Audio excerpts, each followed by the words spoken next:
ሰላም የሳብ ቤተሰቦች፣ ሌሊቱን የተሰሙ ሰበር መረጃዎች አሉ። ኢራን በሆርሙዝ በኩል የሚያልፉ መርከቦች ላይ ጥቃት እያደረገች ነው። ይሁን እንጂ ብዛት ያለው የአሜሪካ ጦር ወደ መካከለኛው ምስራቅ ወይም ወደ ኢራን ወደ ሚድል ኢስት መላኩን ተሰምቷል።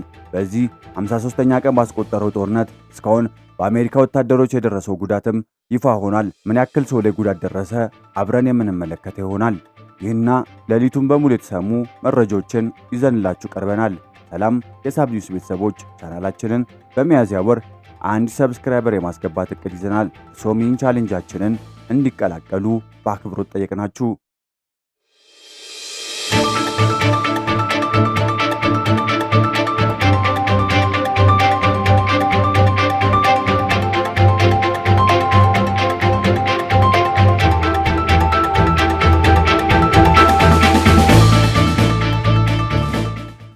ይህ አሜሪካና እስራኤል ኢራን ላይ በጋራ በጀመሩት በዚህ ጦርነት 53ኛ ቀኑ ላይ እንገኛለን።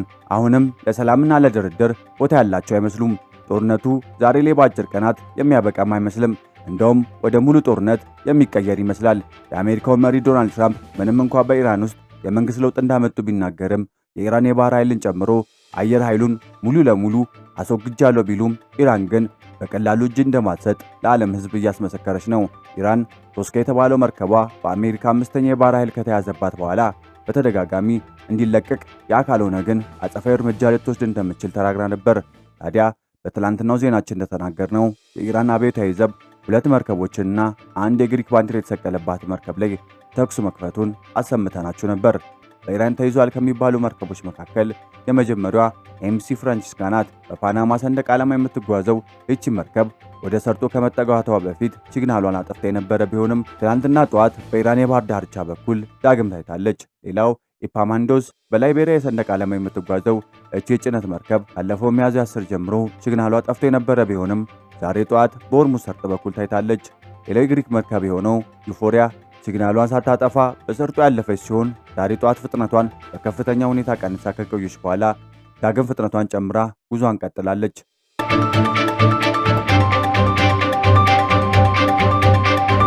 ሚዲያዎች ቢዘግቡም ነገር ግን እስካሁን የተረጋገጠ ነገር የለም። ነገር ግን ሁለቱ መርከቦች በኢራን አብዮታዊ ዘብ እጅ እንዳሉ መረጋገጥ ተችሏል። ይህ በእንዲህ እንዳለ አሜሪካ እስካሁን ምን ያክል ሰው ላይ ጉዳት እንደደረሰ ቁጥር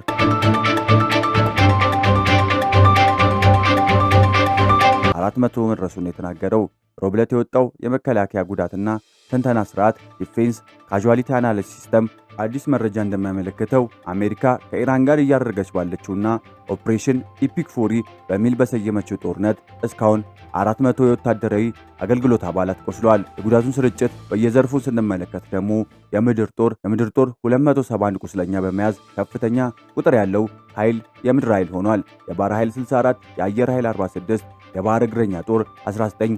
ከቆሰሉት ወታደሮች መካከል 349 ያህሉ ወንዶች መሆናቸው ዘገባው ጠቁሟል። በተጨማሪ በዚህ ዘመቻ እስካሁን 13 ወታደሮች ሕይወት ያለፈ ሲሆን ሁሉም የተገደሉት ጦርነቱ መጀመሪያ አካባቢ ነው። ሕይወታቸው ያለፈ ወታደሮች በሙሉ የምድር ጦርና የአየር ኃይል አባላት ናቸው። ታዲያ ይህ በእንዲህ እንዳለ የኢራን የፓርላማ አፈ ጉባኤ እገዳው እስካልተነሳ ድረስ ዘላቂ የተኩስ አቁም ስምምነት አንቀበልም ሲሉ ተናግሯል። ዩናይትድ ስቴትስ በሆርሙዝ ሰርጥ በሚገቡና በሚወጡ የኢራን መርከቦች ላይ ጣለችው የባህር ኃይል እገዳ እስካላነሳች ድረስ ዘላቂ የተኩስ አቁም ስምምነት እንደማይቀበሉ ኢራን በተደጋጋሚ ገልጻለች። የኢራን ፓርላማ አፈ ጉባኤ መሐመድ ባገር ጋልቢፍ በኤክስ ገጻቸው ላይ ባሰፈሩ ጽሑፍ እንዲህ ብሏል። ሙሉ የተኩስ አቁም ትርጉም የሚኖረው በባህር ኃይል እገዳና በዓለም ኢኮኖሚ ላይ በሚደረግ ታጋችነት ሆስቴጅ ቴኪንግ ጥሰት በሚፈጸምባቸው ጊዜ ብቻ ነው። አክለውም በወታደራዊ ወረራ ዓላማቸውን አላሳኩም፣ በማስፈራራትም ቢሆን አላሳኩም። ብቸኛው የመፍትሄ መንገድ የኢራንን ብሔራዊ መብቶች ዕውቅና በመስጠት ነው ብለዋል። በሌላ በኩል ፕሬዝዳንት ትራምፕ ዩናይትድ ስቴትስ የባህር ኃይል እገዳውን ለረጅም ጊዜ የሰላም ስምምነት ድርድር እንደ ቅድመ ሁኔታ ለመቆየት ማቀዷን ተናግሯል። ፕሬዝዳንቱ ማክሰኞ ምሽት በትሩዝ ሶሻል ሚዲያ ገጻቸው ላይ ባሰፈሩት መልእክት ከ4 ቀን በፊት ሰዎች ወደ እሳቸው መጥተው ጌታዬ ኢራን ሰርጡን ወዲያውኑ መክፈት ትፈልጋለች አሉኝ።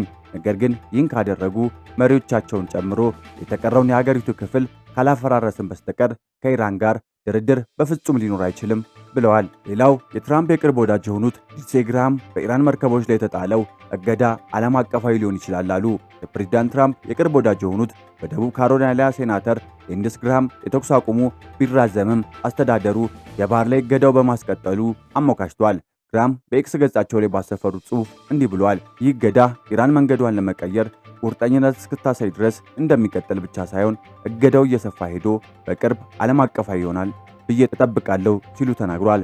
ሴናተሩ ረቡዕ ጠዋት ከፕሬዝዳንት ትራምፕና ከጦር ጉዳዮች ጸሐፊ ሴክሬታሪ ኦፍ ዋር ፒት ሄግሴት ጋር መነጋገራቸውን ገልጿል። ዩናይትድ ስቴትስ በዚህ አቅጣጫ የመጀመሪያውን እርምጃ የወሰደችው ማክሰኞ ዕለት ሲሆን በህንድ ውቅያኖስ ላይ የኢራንን ነዳጅ ጭኖ ሲጓዝ የነበረ ሄምቲ ታፋን የተባለ መርከብ በቁጥጥር ስር በመዋል በላዩ ላይ ወጥታለች። ይህ በዚህ ግጭት ወቅት አሜሪካ ከመካከለኛው ምስራቅ ውጪ መርከብ በቁጥጥር ስታውል የመጀመሪያዋ ነው። ግራሃም በማስጠንቀቂያቸው ለሽብርተኝነት ግብዓት የሚሆነውን የኢራን ነዳጅ ለማከፋፈል ለምትረዱ ወይም ለመርዳት የምታስቡ ሁሉ ይህንን የምታደርጉት በራሳችሁ ላይ አደጋ እየጠራችሁ መሆኑን ወቁ ብሏል። ምንም እንኳን ትራምፕ በሪፐብሊካኖች ይሞገስ እንጂ በዲሞክራቶች ደግሞ በጣም እየተተቸ እንደሚገኝ ማወቅ ተችሏል። ዜና ቹክ ሹሙር ትራምፕ ራሳቸውን ወደ ጥልቅ ጉድጓድ እየከተቱ ነው ሲል ተችተዋል። የዲሞክራቶች መሪ ሴናተር ቹክ ሹሙር የፕሬዝዳንትን ትራምፕ የኢራን ስልት በመንቀፍ ጦርነቱን በአፋጣኝ አለማቆሙ ትልቅ ስህተት መሆኑን ገልጿል። ሹሙር ሮብ ዕለት በካፒታል ጋዜጠኞች እንደተናገሩት ትራምፕ በዚህ ጉድጓድ ውስጥ ራሳቸውን ከቀን ወደ ቀን ይበልጥ እያሰጠሙ ነው። በየቀኑ በሆርሙዝ ሰርጥ ውስጥ ተጨማሪ ችግሮች እያየን ነው። ይበልጥም ጠንካራ እየሆነ የመጣው የኢራን አመራርና ይበልጥ ተደብቀው የሚገኙት የኒውክሌር ቁሳቁሶች እያየን ነው። ስለዚህ ትልቅ ስህተት እየፈጸሙ ነው።